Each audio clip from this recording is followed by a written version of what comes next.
Hola amigos, ¿cómo están? Qué gusto saludarles. Soy el doctor David Ampudia, cirujano bariatra, cirujano de obesidad y de enfermedades metabólicas y digestivas. Y bueno, nos han mandado mucha información y quieren ustedes saber en relación a los costos de la cirugía bariátrica. Entonces he preparado para ustedes una especie de información que les va a ser de utilidad.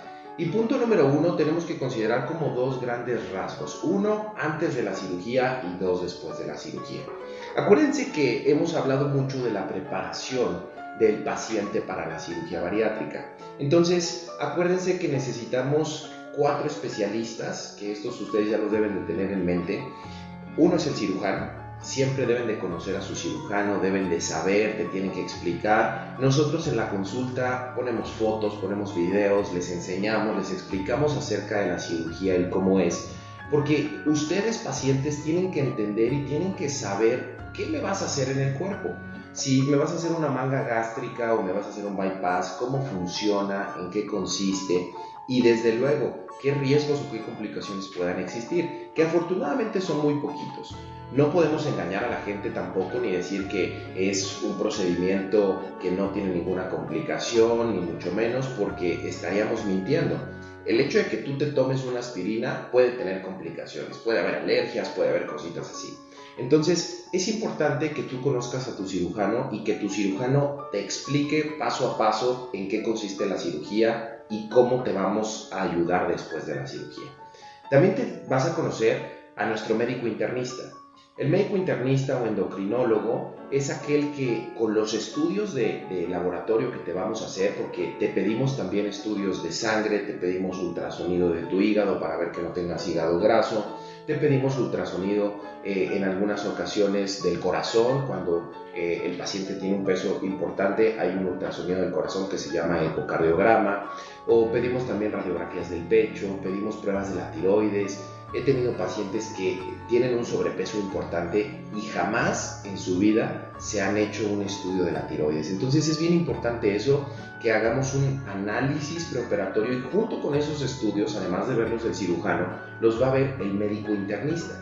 Entonces el médico internista te va a revisar en una consulta, te va a escuchar el corazón, te va a escuchar los pulmones, te va a revisar y obviamente va a checar tu colesterol, tu azúcar, tus triglicéridos, en fin, te va a hacer una valoración previa a la cirugía y si tenemos que corregir algo antes del procedimiento, lo vamos a hacer. 3. Te tiene que ver la nutrióloga o el nutriólogo, cualquiera de los dos nutricionistas. La verdad es que es importantísimo que te vea. ¿Por qué? Porque vas a ir de la mano con él desde el primer momento que la conoces y te va a poner tu dieta preoperatoria y después de la cirugía es quien te va a explicar qué vas a comer, cuánto vas a comer, qué tan frecuente lo vas a hacer. Entonces es importantísimo y que de igual manera hay una buena química. Asimismo, el cuarto especialista del que les hablaba es el psicólogo o el psiquiatra. El psicólogo es importantísimo. Hablábamos de la preparación cuando platicamos con la psiquiatra, la doctora Diana. Acuérdense que hablábamos de esta situación que debemos de considerar de la salud mental. Uno tiene que estar preparado físicamente, pero emocionalmente también tienes que estar preparado, porque el cambio es radical, es un cambio importante. Las porciones de comida vas a disminuirlas de manera sustanciosa y si un paciente es ansioso, tiene preocupación, tiene depresión, incluso tiene algún trastorno compulsivo, algún trastorno en donde quiera comer por ansiedad o tenga algún trastorno alimenticio, también el psicólogo o el psiquiatra, dependiendo del caso, pues va a empezar a trabajar contigo. Entonces toda esta preparación es bien importante antes de la cirugía y desde luego nosotros en nuestro equipo buscamos que sea lo mejor de lo mejor y desde luego eso tiene un costo. Cada uno de los especialistas te va a ir valorando y va a ir haciendo su trabajo. Esa es la primera parte. La segunda parte es cuando tú vas a llegar al hospital.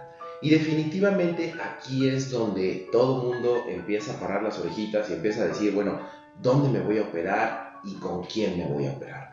Entonces, lo primero que les quiero decir es el equipo médico con el que te vas a rodear. Yo tengo la fortuna de poder trabajar con otros 2 cirujanos bariatras. Es decir, en el momento de la cirugía, equipo médico, vas a conocer a 4 personas nuevamente. 4 antes de la cirugía y 4 al momento de la cirugía.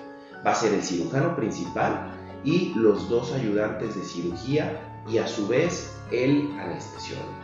Pero fíjense una cosa, estos 2 ayudantes de cirugía, al igual que yo, son cirujanos bariatras, son cirujanos certificados, porque si ustedes se meten a la página del Colegio Mexicano de Cirugía para la Obesidad, ahí ustedes podrán identificar de todos los cirujanos que hacen obesidad en el país, quiénes están certificados y quiénes tienen su certificación vigente.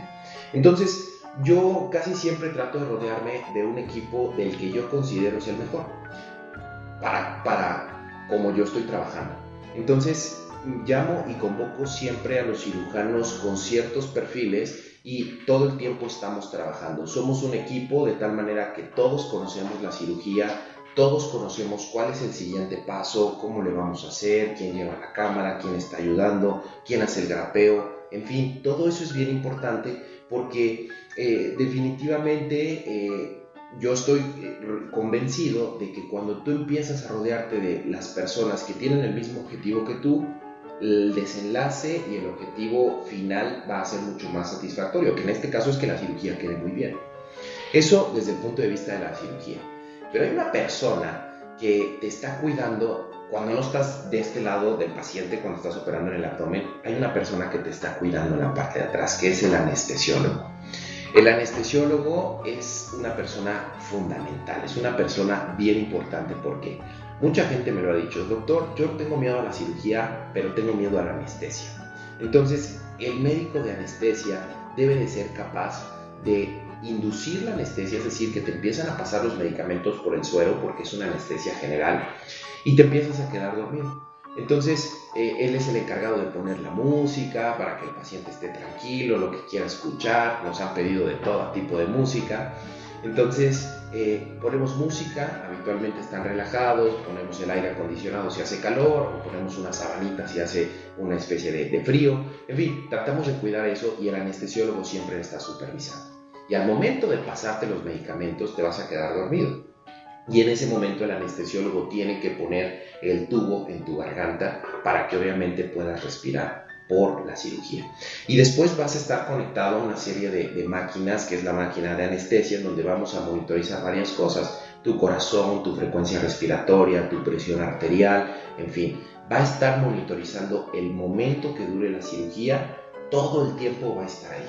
Y él se va a estar encargando de vigilar que obviamente todas estas constantes vitales estén bien.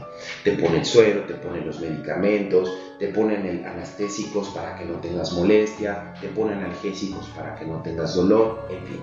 Entonces, de igual manera, buscamos anestesiólogos bariatras certificados que trabajen con nosotros, que afortunadamente conocemos una buena cantidad de gente y los invitamos y ellos siempre están convocados en la cirugía. Entonces, eso en relación al equipo médico. Ahora vamos a pasar al material. ¿Qué necesitamos? Pues obviamente, como es una cirugía de mínima invasión, necesitamos el material del equipo de laparoscopía. Necesitamos los trócares, porque acuérdense que hacemos hoyitos para no poder abrir al paciente o no tener que abrirlo. Entonces ponemos esta situación de los hoyitos, metemos los trócares, las pinzas, necesitamos un monitor y obviamente llevamos el monitor o operamos en hospitales en donde tienen los monitores que tienen la resolución más actual. ¿Por qué? Porque a mayor detalle yo voy a poder ser mucho más específico para no tener errores durante la cirugía, ni yo ni mi equipo.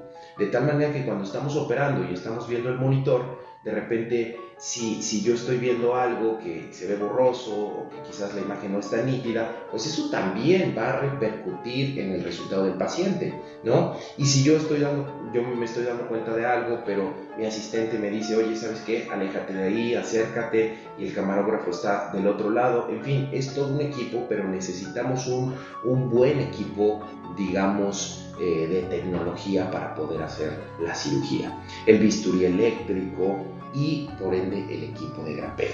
Esto es importantísimo. ¿Por qué? Porque cuando yo estoy haciendo una manga o un bypass también, acuérdense que utilizamos unos dispositivos que son como unas engrapadoras que van cortando y engrapando el estómago para poder separarlo y entonces que quede perfectamente sellado. Nosotros utilizamos siempre engrapadoras de alto nivel, engrapadoras certificadas, engrapadoras que tienen muchos años en el mercado y que obviamente es lo mejor de lo mejor. ¿Por qué? Porque de igual manera hemos visto engrapadoras que quizás no tienen todos los grados de certificación o engrapadoras que vienen de dudosa procedencia, no sabemos, a veces ustedes lo conocen, puede haber piratería, puede haber algún otro tipo de dispositivos médicos que quizás no están autorizados, y la verdad es que nosotros no nos arriesgamos. Utilizamos las engrapadoras con los proveedores que habitualmente están acostumbrados a llevarnos esto. Entonces, si ustedes se van fijando, todo eso lo vamos sumando y son algunas cosas importantes que debemos considerar. Ahora, la última parte que les quiero decir en este video, y no menos importante, es lo siguiente: el hospital. Y bueno, uno puede decir, bueno doctor, pero es que yo me quiero operar, por ejemplo, en el Hospital Ángeles, o en el Hospital San Angelín, o en el Hospital ABC, en fin. El hospital debe de ser certificado. El hospital debe de tener las características para poder resolver si hay alguna complicación, porque como siempre, si no pasa nada, todos contentos y felices, pero cuando llega a haber alguna situación de emergencia, o cuando nosotros necesitamos algún medicamento y no lo tienen, o necesitamos algún dispositivo y no lo hay, ahí es cuando puede haber algunos problemas. Entonces, mi equipo y yo siempre trabajamos en hospitales en donde tenemos la certeza y la seguridad de que están blindados y de que tienen las cosas necesarias para poder resolverlo.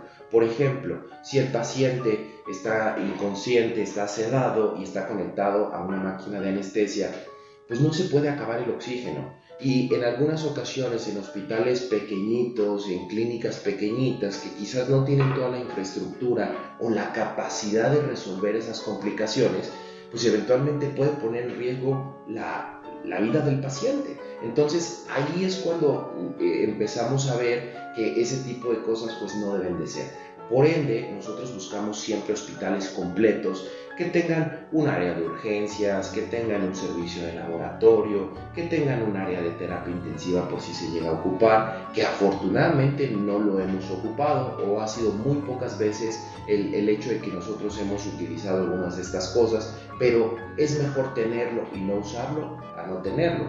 De tal manera que si tú decides hacerte esta cirugía y te vas a operar en un hospital que quizás no cumple con todas las especificaciones, ten mucho cuidado. ¿Por qué? Porque ahí es cuando de repente el equipo médico está corriendo y dicen, ¿sabes qué? Pues es que se operó en tal clínica o en tal hospitalito y no tenían el material, entonces ahora tráete una ambulancia para que lo traslademos a otro hospital. Entonces se pierde tiempo, se gasta más dinero y sobre todo, lo más importante, el paciente se pone en peligro. Entonces sí debemos de tener muy en cuenta todo eso. No podemos hablar como tal de un costo, porque todo esto va variando dependiendo de los costos de cada hospital. Pero lo que sí les puedo decir, el hecho de que tú pagues más no significa que vaya a ser estrictamente algo que no vas a tener riesgo. Simplemente estás garantizando que pueden tener el material. Y en hospitales o clínicas en donde llegan a tener unos costos muy bajos, en algunas ocasiones pueden no tener estas, digamos, como características que les acabo de decir, esa capacidad de respuesta en donde si tú necesitas a un médico a las 2 de la mañana, pues tiene que llegar porque es el médico de guardia, o necesitas un electrocardiograma porque el paciente tiene un poquito de molestia en el pecho, que se lo puedan hacer. O sea, todo eso siempre debemos hacerlo. Ahora, hay hospitales pequeños que cumplen con muchas cosas. No estoy diciendo que los hospitales pequeñitos no lo hagan o que las clínicas no lo hagan, pero como decía uno de los maestros, no podemos faltarle el respeto a la cirugía, porque a final de cuentas es una cirugía grande, es una anestesia general y estamos entrando a la cavidad y estamos manipulando el estómago. Entonces, cuídense mucho, amigos, en ese sentido. Espero sus preguntas, espero sus comentarios para que podamos integrar todo esto. La verdad es que buscamos que sea lo más accesible para los pacientes. No estamos hablando de costos estratosféricos, pero podemos hacerlo con un costo accesible y con buenos especialistas, con buenos materiales, en un buen hospital. Te puedes llegar a operar con mucha seguridad. Muchas gracias a todos por su atención y estamos en comunicación. Saludos.